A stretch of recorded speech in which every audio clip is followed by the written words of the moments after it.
Hey guys, this is Dave Wood again, and welcome back to the second section of the Top Producer Formula. Now, I'm really excited here actually because I've got two of the guys that I respect the most in the marketing world who actually work for us in our corporate team, and I'm blessed to have you guys, by the way.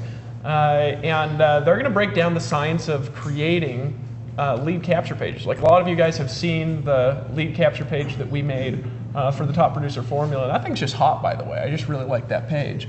You know, Mars here, he's our CMO. That stands for Chief Marketing Officer, if there's somebody out there that doesn't know that for some reason. He's our CMO, so he leads all the marketing that goes on in Empower Network, led the marketing that went for this micro launch. This is his studio that we're in right now.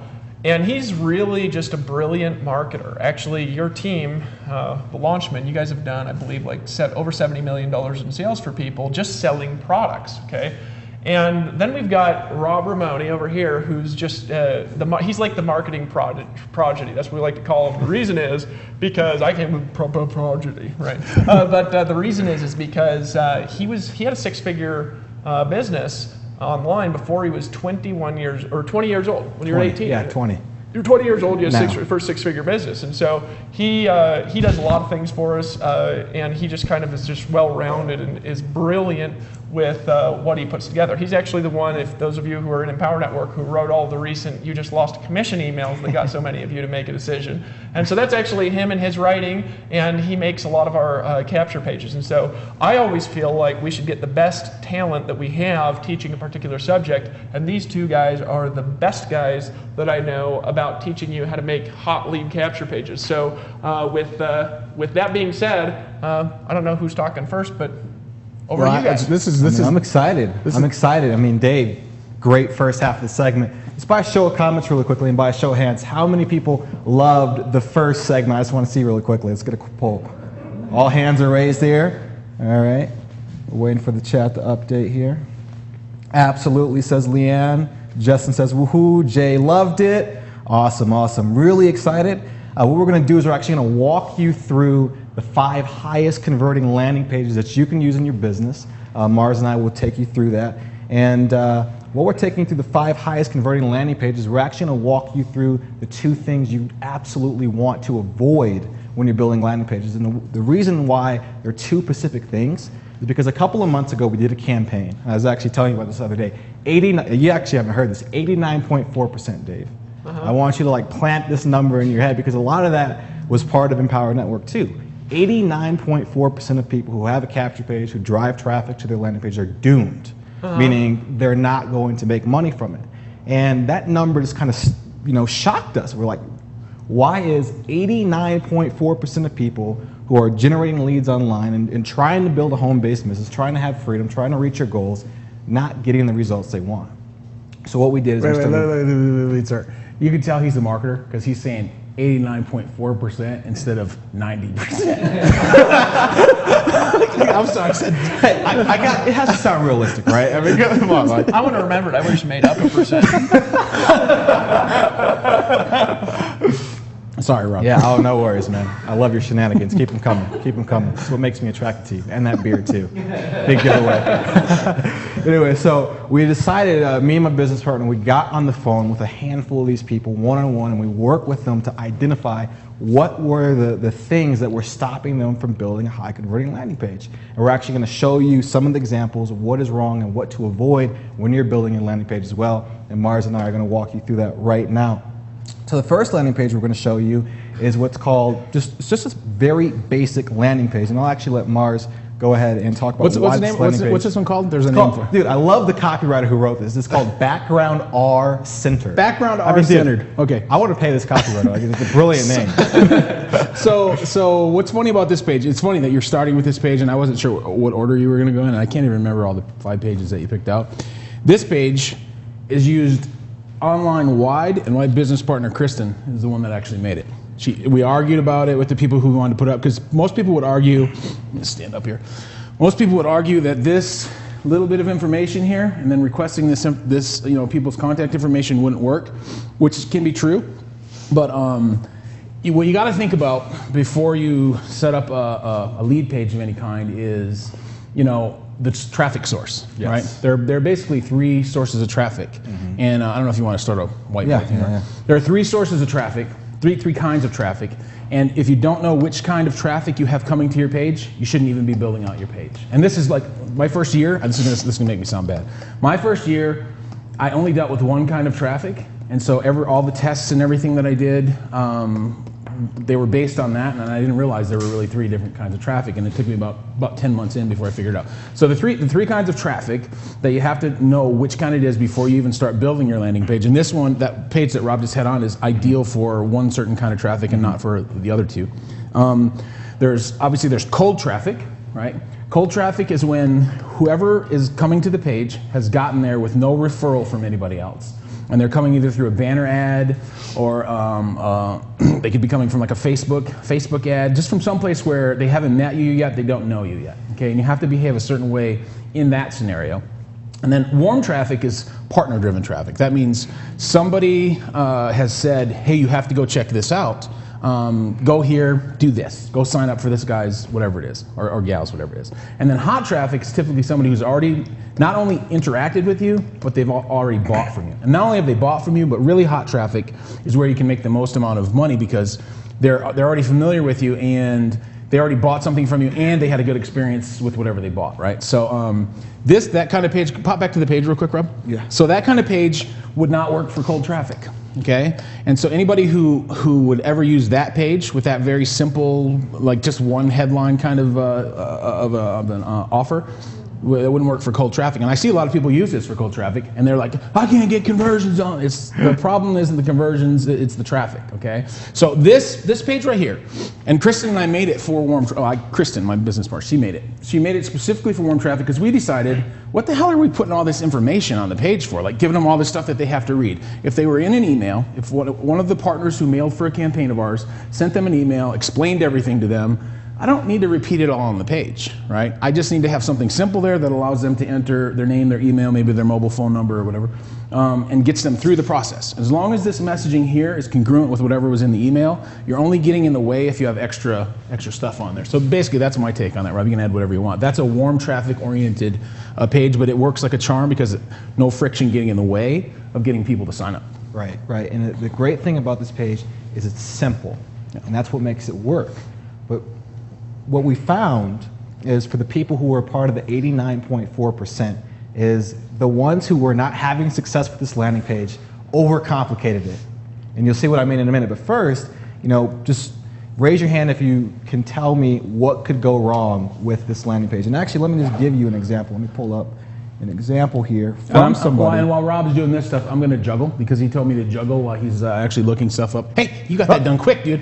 We practiced, so what's Wait, I actually want to pull the page back up so you can juggle really quick. Okay, so I'm just going to, this is about, I can't really juggle. And you got it? All right. So this is a similar example of the landing page. As you can see, it's very simple call to action, but looking at this page, what is wrong with it? Raise your hand.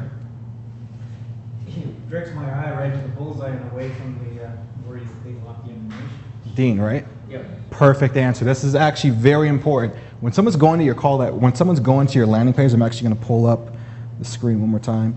Is you want someone's focus on the actual call to action area. Yes, the background is good and it should be there, but it should never take away from your call to action area. Because when someone comes to your landing page, you have 5 seconds to capture their attention. Where is their attention going? Is it going to be captured on the actual headline? Or is it going to be, oh, this is a nice looking back. Can I play darts? Right? So you want it on the call to action area. What else? Can I take? Yeah. I can without like seeming like no. Ask to see if anybody in chat has an answer. I would say, well, the button isn't contrasting enough. It's not calling out enough. Like that blue button that was on there isn't gonna catch anybody's attention. The blue button? Yeah, the blue button. What do you think? I don't know if that's one of your things, but I would change the button color. The button, you want to actually hurt people's eyes.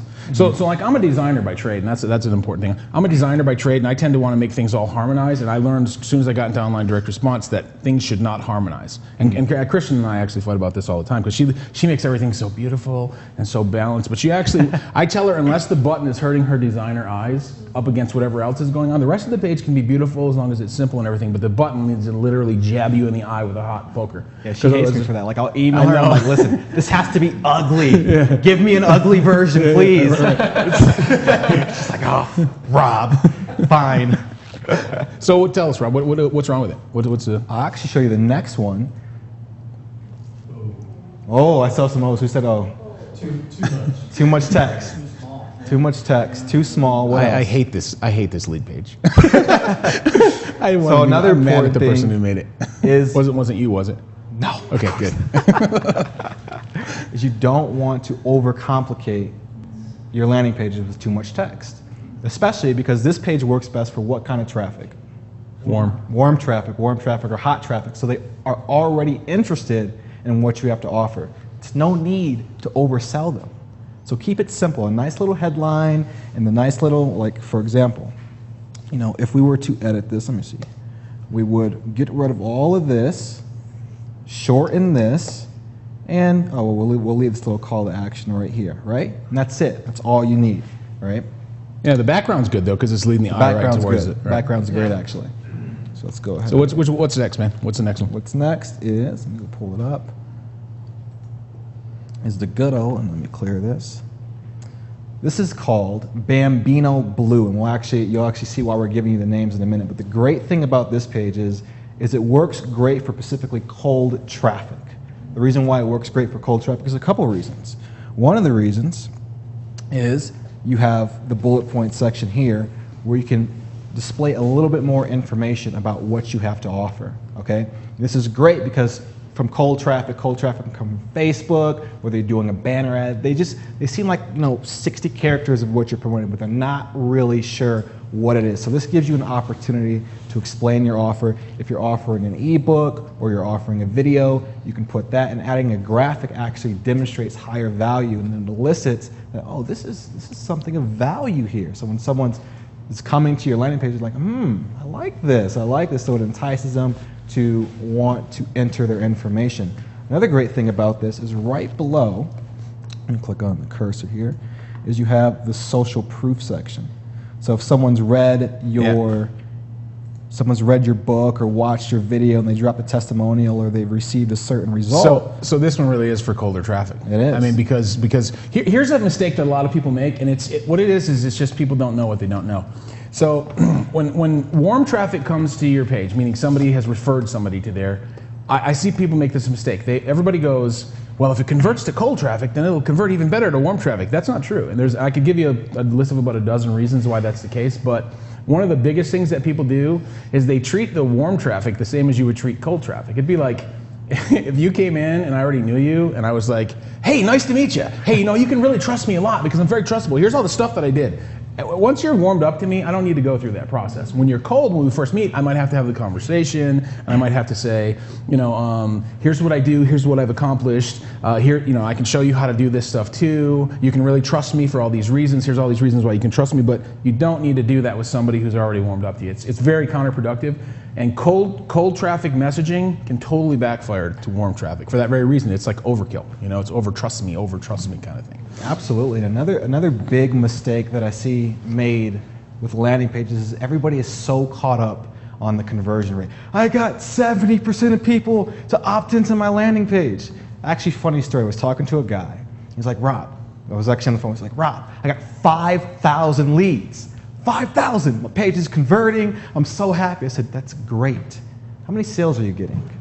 His voice is just like, I can imagine him right now, like it's crinkling in this chair, like, 2? He was so embarrassed. Oh my God. He's like, you weren't supposed to ask that question. Wait. Did he really say 2? Did the guy really said 2. He got 5,000 leads and 2 sales? 5,000 leads. I'll just back off. He spent thousands of dollars on this not this landing page, but on a landing page because he's like, oh my God, it's converting so great, right? You have to focus on the numbers that are actually going to make you money. Right. A high conversion rate on your landing page, meaning a lot of people opting in, it doesn't mean you're going to make a lot of money. It matters how many people buy. And the great thing about this page is it actually gives you the opportunity to attract higher quality people. Like Dave talked about, attracting people who are ready to buy, who are predisposed to liking your offer, right? So I asked him the question, I said, would you rather have 5,000 people and 2 sales or 500 people and 5 sales? I'd rather have 5 people and 5 sales. Absolutely. High five. Love it. And that's the difference between focusing on the numbers that matter and not always being so concerned about 70% opt-in rate. Let me just put one headline and keep this ambiguous in the cold traffic so everybody who I buy traffic to will come in. You want the right people looking at your offer, and this will definitely help you do that, especially with cold traffic. So the next landing page is what we call a basic 2-step. And that's literally actually the name of the landing page, the basic 2-step landing page. And this page actually works very well for a very good reason. Does anybody know the reason why this page works so well? Raise your hand if you know. All of the other pages. I'm not going to say though. Here we go. It's like I have insider access. Oh, I come on, can't you really, just teased me, man. I'm so excited. I'm just go ahead. I'm just going to let you do fine, that. fine. Okay, so I love. pages, By the way, I love 2-steps, and for Rob will explain why, I'm sure. But like, I love 2-step opt-ins. this page is different from the other pages we showed you. And the reason why is these pages are 1-step opt-in, because as you can see, the name and email field is already here. This, you don't see the enter your name, enter your email, or enter any other fields. So with this, what you actually do is you have to click on this button. And when you click on this button, a light box is going to appear. Now the average marketer is going to say, too much friction, delete. Had somebody tell me that when I first Had started someone tell using you, these. right? Yep. Mm-hmm. So we actually did a test. I didn't actually do a test, but there was an actual test done with a 2-step opt-in versus a 1-step opt-in. The 2-step opt-in actually increased conversions on the landing page by 60%, meaning 60% more people entered their email address with a 2-step opt-in. And there's a reason why. It's actually the law of influence, commitment and consistency. Cialdini. Yeah. You want to explain that? Mm-hmm.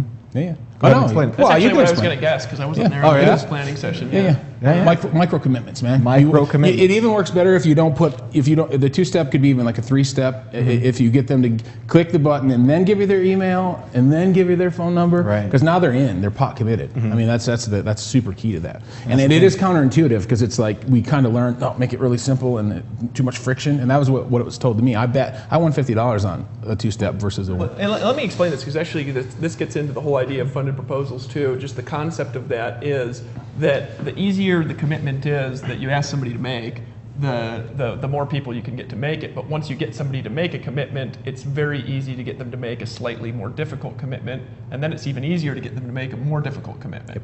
And so you want to start with how can you get them to make some kind of a commitment. And so the first commitment is just clicking on a button, which is actually easier to get people to do than opting in, but then they've already done it. So in their mind, they've already agreed with something. And if you actually read the book, there's a book called Influence, really great book. It's where this is coming from. This is one of the laws of influence that's the most powerful. It's just getting somebody to agree, getting somebody to do something automatically makes them predisposed to doing the next thing. Absolutely, absolutely. And another great thing to know about 2-step opt-ins is a common mistake that I see a lot of people make, right? And it's actually a very deadly mistake, and it doesn't go noticed often. It's that when you look at this, the call to action button says, yes, I want the free report, and this says get instant access. Now, to the average marketer, they'll think, it's fine. It's not fine. You want the call to action buttons to remain consistent. So if this says, yes, I want the free report, when someone clicks on this button, this call to action text right here, let me click on this should say exactly the same thing as that call to action. So whether it's get instant access or yes, I want my free report, it doesn't matter. You want to make sure the call to action text is consistent, right? Because if someone clicks on yes, I want the free report, then they say get instant access, it's a shift. And it's going to put them in a state of confusion because they're like, what is this? Yeah, the only thing you might do is just say complete step 1, complete step 2, but really that messaging does need to be consistent. You're right. Most people don't even think, but I didn't know you knew that. Yeah. That's why he's the marketing prodigy. Oh, everybody. come on. You are, dude. But I didn't have a 6-figure business before I was 20 years old. That's ridiculous, man. And it's embarrassing for me, Rob, that you even would be that way for me in my life. Well, fortunately, I have great mentors like you, man. Oh, God. Yes, you can have a pay raise. It worked! Let's just all stroke each other. I mean, I call it a beard. I call it a beard. Yeah, this is the environment I'm working in. It's 24/7. The next page is a great page. It's called the Flint Dark. Very basic, very simple, right? But it works. So Mars, you want to go ahead and explain this page and why it works so well? Yeah, well, what I can explain is actually explain it through the dichotomy of the first one, the background are centered. Yeah. They're very similar, right? Simple message, single, opt-in box, not a whole lot going on the page. The difference, to me, this is just my take because I haven't done any tests on this one, would be on the background of that background are centered one with the image. Kristen tends to make them, because she handles all of her, she does all the creative direction. She tends to make the background image, yes, pointing towards the action that you want them to take, but related to the lifestyle or to the final effect that you're going to give them. So if I was selling somebody on, they were going to get more dates, I would probably have somebody walking hand in hand on the beach with a couple or whatever, or maybe something even more provocative than that. If I was selling them on their awesome lifestyle, they're going to how rich they're going to be, I would probably make it like a fast car or something like that. This one, the difference really is mechanically, or fundamentally at least, is there isn't a background image. Because sometimes the background image can actually get in the way, and you don't always want to give them, kind of like give them something else to focus on. That's the only difference between those two pages to me. But the reason why I think it's interesting that you picked them out is because you wouldn't actually think there's a difference there. But some people are linguistically driven, and some people are visually driven, and that's one of the things that it's tough to do is balancing the visuals and the language patterns so that they don't step on each other and crush each other out. This one to me is just a safe play if you know you'd be going out to somebody who's more of a logical linguistic person than a visually driven person. I find that Empower's audience to me is largely more visually driven. Like if we present them with more visual stuff and video and things like that and really showing real people and so forth, I think the engagement's typically higher. But if you're dealing with very logical financial marketers, I wouldn't use that background image because they'd go, oh, this is so cliche. They're trying to sell me on the lifestyle or whatever. They would be more attracted to this simple. That's my take on it. Right. I don't know what your take is. I completely agree. The one thing that I really like about this is it has a very simple and focused call to action. Like this box, it just sticks out to you. It just sticks out. And there is a different variation of this page, which we don't have, but the background's a different color, and it kind of takes away from your call to action. Remember, your call to action always wants to be an eye shot of the visitor's eye. They don't have to scroll to see it. Very simple. Discover how great landing page design will improve your conversions. Warm traffic, this one though, you can tell right after talking about it. I would never send cold traffic to this page ever because it wouldn't convert. So when you have a splash of color like that, it can totally distract from the button. Right now, the only thing you actually see on that page, if everybody kind of steps back for a second, the only thing you actually see is the button because everything else is monochrome. There's no color to it. Yeah. Speaking of cold traffic, Mars, I picked this last page for you because I know you're going to love it. Yeah. We were actually talking about what's bad about this is it's embarrassing to me how I actually figured this out. But go ahead, shame me, Rob. You have to share the story. Please. You have to share the story. Yeah, okay? I will. All right. Here it is. Hold on, I'm going to click this clicker here. So Rob actually practices. Dave gets it in his memory and then just goes, and Rob's like, we need to practice. Well, no, crazy story about that. You weren't actually listening. On our way back to the hotel yesterday, Dave's like, he hands me this book. He says, Rob, hold this, right? And he says, I want you to go through the book and pick any number in the book. I will tell you the headline. I said, okay. Right, and I had Messiah right next to me too, so I'm like, all right, check this out, right? I can't be crazy. So I picked the number, I said 56, and he's like, 56, okay, hold on. I kept the book hidden, he could not see it. I saw him hiding the book. I was like, wow, he's being very thorough. That's actually context reframing, by the way. Context reframing? Yeah, from the book. 56. I'll actually show you later. See, his memory's go ahead, what was 56, number 56? Context reframing.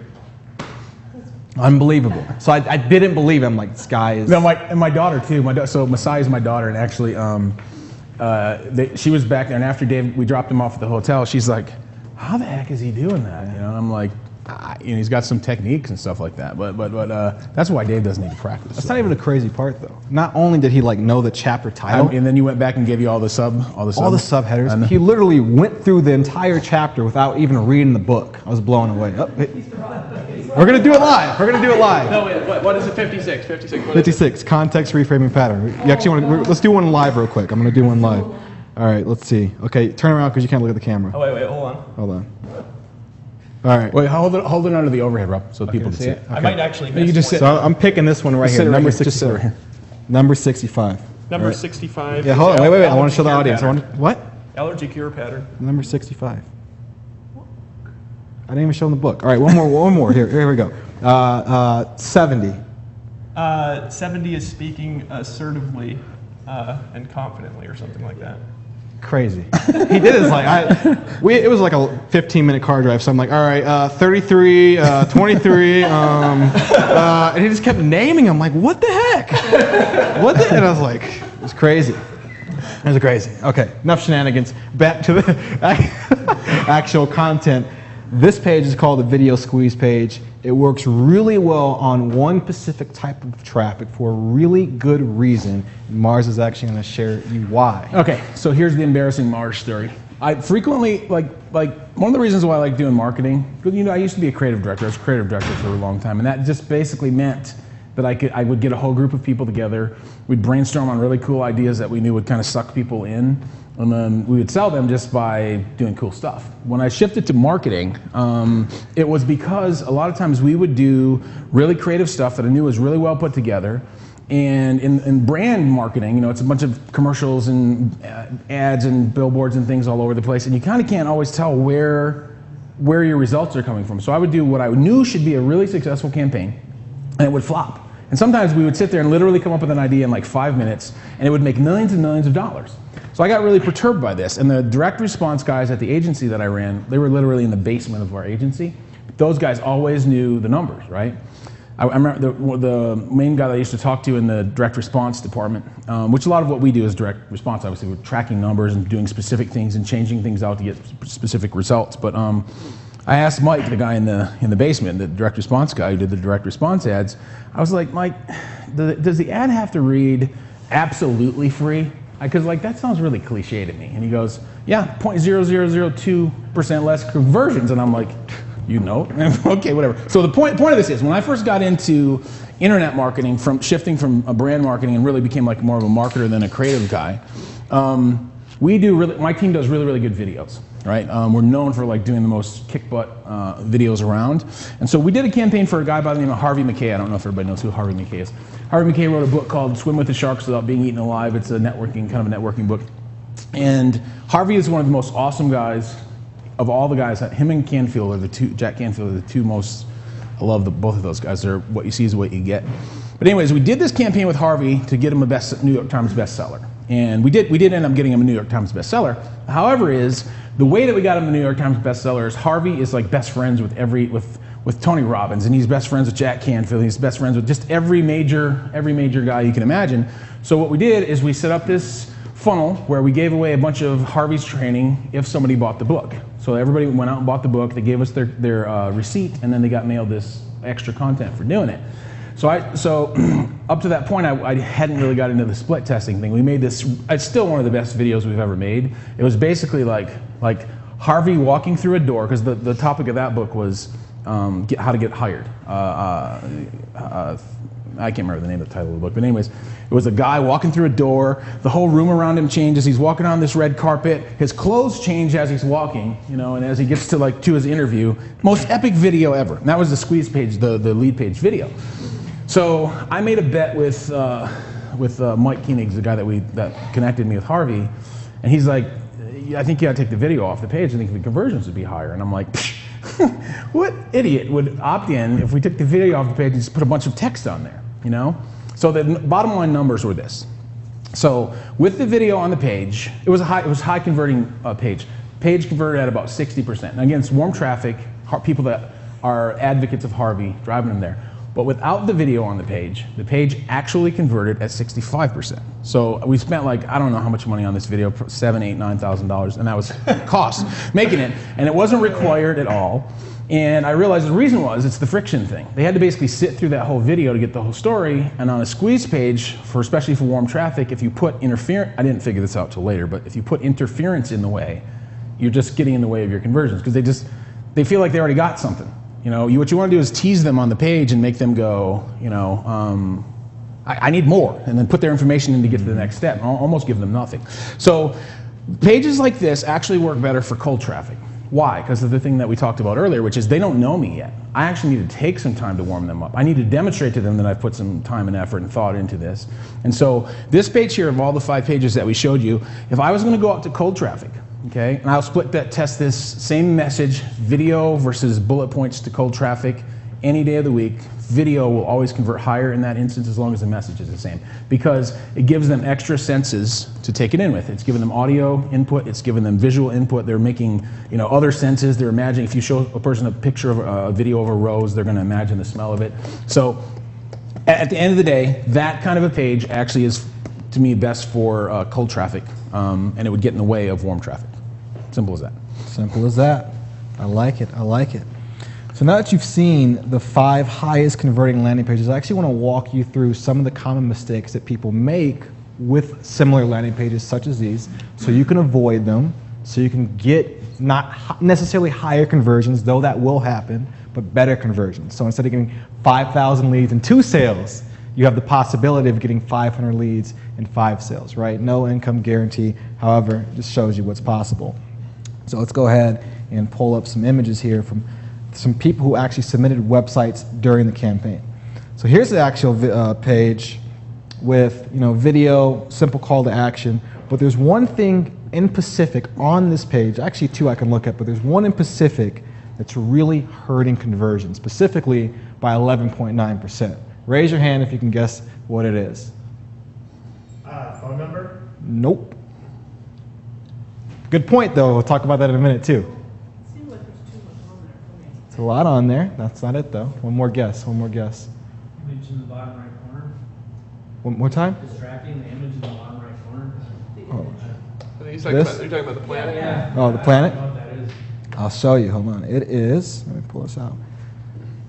These little icons right here. These social media icons. And these social media icons are actually on a lot of people's landing pages. And these social media icons, there's actually a test done. Social media icons versus no social media icons. Removing social media icons increased conversions by 11.9%, 11.9 or 11.6. Can't remember the exact minor number, right? So we'll go Dave style and say 12%, right? 12%. There's a reason why. You always want to give someone one single call to action. When someone gets on your page, whether it's your landing page, whether you're recruiting or prospecting, whatever you're doing, the less options you give somebody, the more likely they are to make a decision. So what do you want somebody to do when they get on your landing page? You want them to enter their name, enter their email, enter their phone number. You don't want them to share your site. They haven't even opted in yet. Especially if you're buying traffic. If they share your site, yeah, you might get a couple more leads. You don't know if they're targeted or not. You don't know who's seeing it. We got some questions coming in from chat if you want to take them. Questions coming in? Yeah. Michelle sent them to me via Skype. You want me to read through some of them? Yeah. Some of them are tough. Do you want me to actually give you the tough ones? Or give us Put it on me. Okay, all right. If So they're I'll too tough, I'll throw it First of on all, I'll ask like a general one because that gives us a lead in. So from chat, Ken Sandstrom, thank you Ken for sending this in, is asking what exactly is split testing, okay, and how is it beneficial? What is split testing and how is it beneficial? Great one. Actually, you might be a better candidate to answer that I'm going to question. explain it in a basic way, and here's what I would advise you to do. And yes, right now I'm going into a selling technique because I'm the CMO and my job is to help the company sell things. But Just buy already. yeah, that's even more direct than me. So as part of this process, you can actually get access to. Dave's never done a coaching, like a month-long coaching before. I advise I would assume that everybody's on this page can see the value of this because the content inside of Top Producer Formula, the actual product, is this times like 100. We can only cover so much in a 5-6 hour broadcast. But there's a level deeper, and my answer to what is split testing relates to it. Dave's doing a month-long coaching, meaning what that's going to be is a lot of ability to actually ask questions like this, specific questions, right? Where it'll be hosted in sort of a similar format to this, although Dave would be in Costa Rica doing his end of it. But as part of that, Rob and I are going to do some more in-depth squeeze page stuff, where we actually let people come on and show us their pages, and we talk them through it. And then, you know, the way I plan on setting it up, and I haven't talked to you about this yet, is to have everybody email me their pages, and then I'll have my team go through them and actually give you a full breakdown on whatever's going on in your pages. Because we can even during the coaching, we won't be able to cover everything, but we'll cover a lot more ground. So to add on to that real quick, Mars, the great thing about that is that imagine if this was your page right now. And if this was your page, we could show you, how to increase your conversions by 11.6 to 9%. I was going to say 10%. And there's also something on this page that could decrease your conversions by 53%, or it can make you a massive amount of money. And we'll talk about that more in a minute too. Very cool. Whole different sideways selling is what he just said. But go ahead. Let me quickly answer. The question about split testing. So split testing is essentially when you take either elements on a page, or you take two entire pages and you run the same traffic to them, and you see which one gets whatever the action is on the page, whether it's buying or giving you their information on a lead page or squeeze page or opt-in page. All those different names apply here. And you see which one actually functions better. The reason why Rob and I know all this stuff, well, the reason why I know it is because I failed so many times in putting the wrong kinds of squeeze pages up. Rob, it's probably just because he's got a genius brain. But the idea of split testing is to know what's actually working versus guessing what's working. And some of the stuff we'll show you is like which split testing tools, which metric tools to use, and so forth when we're in the coaching program. And so again, I'm encouraging you to show up, because those will be even longer segments covering much more deeply the same material in an even better way. But simplest answer is split testing is knowing versus guessing what's going to work. And that means once you, like when we're doing a campaign, what I typically do is I typically will come up with 2 or 3 different designs, and then we'll just rotate them all, right? And see which one's getting better conversions. And then once you get one that converts, we'll do variations of that one until we get it right. Sometimes we're actually rotating elements, but I don't like that all that much. So short answer is testing to see what actually works versus guessing to wonder what is actually working. All right. Yeah. I got all the questions, and I just forgot that I'm the one. I'm usually behind the camera, and these guys have convinced me to come up here. Great answer, man. And be in front of the camera. And all right, all right. Let's see. Okay. What book is Dave? This is unrelated, but what book is that you're memorizing from? Well, I'll tell you if you buy everything.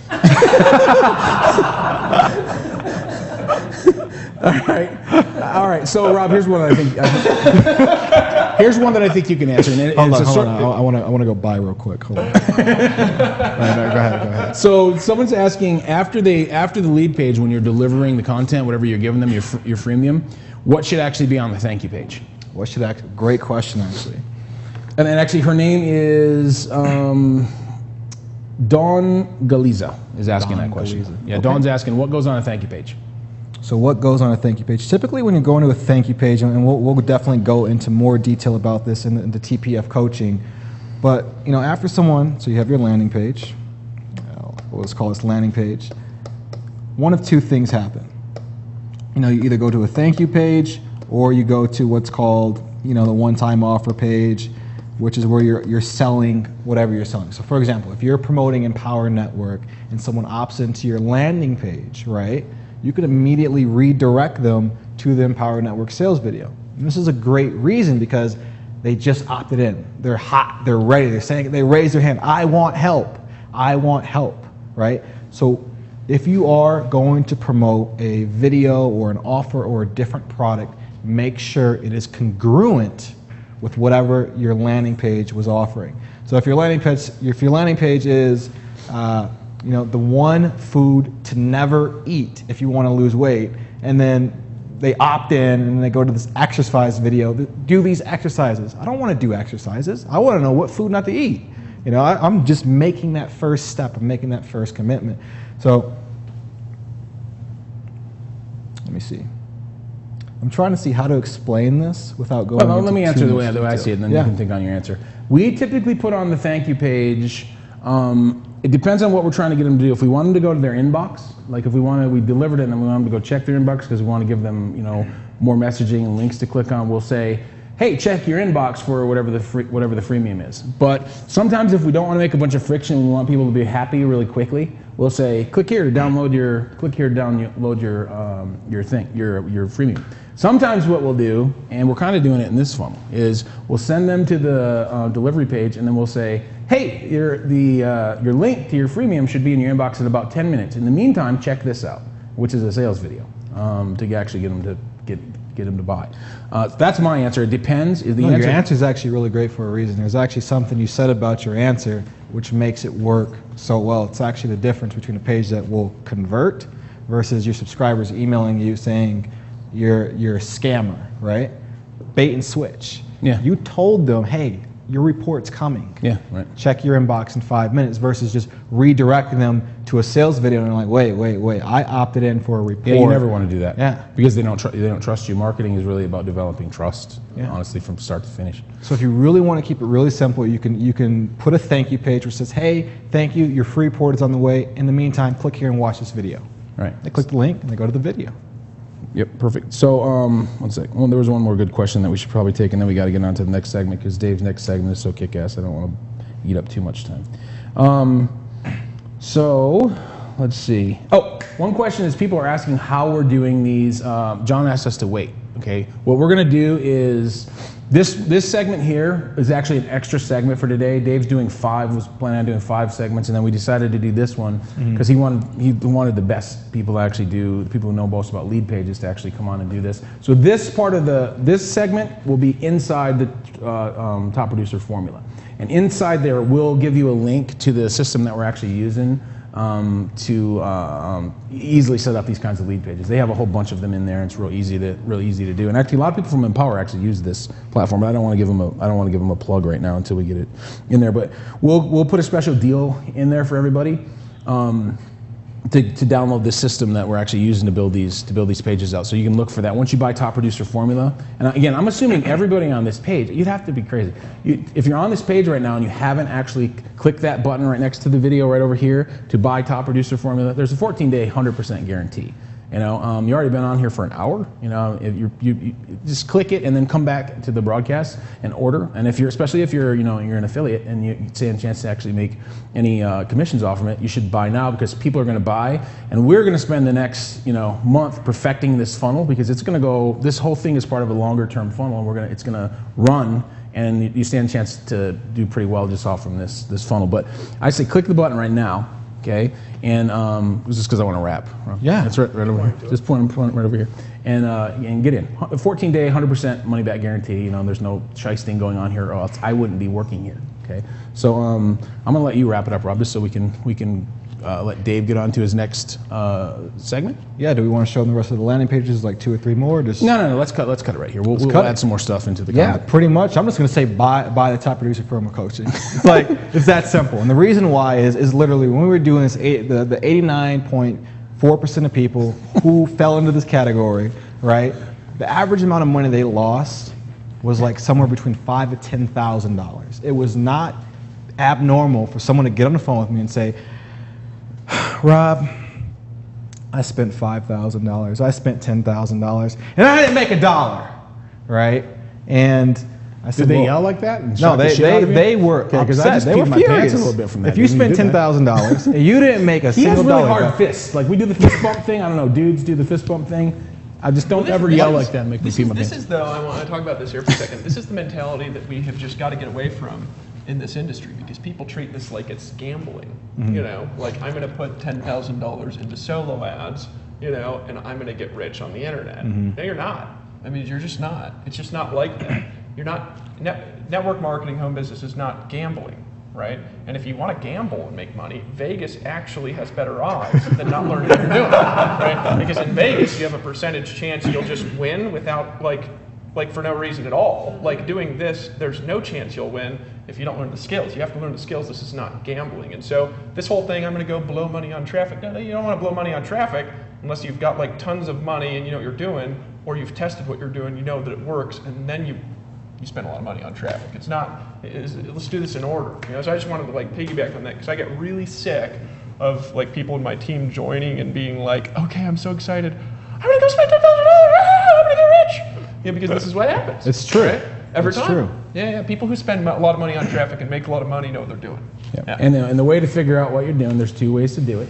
Okay, you can either do it through experience or you can do it through mentoring, right? And that's why I say the coaching. The coaching. Yeah. The coaching program is really, Dave is so vested in making this, you're so in right now, dude, like in everything that you're doing in terms of like the detail he's paying attention to. I'm not going to say it's annoying sometimes.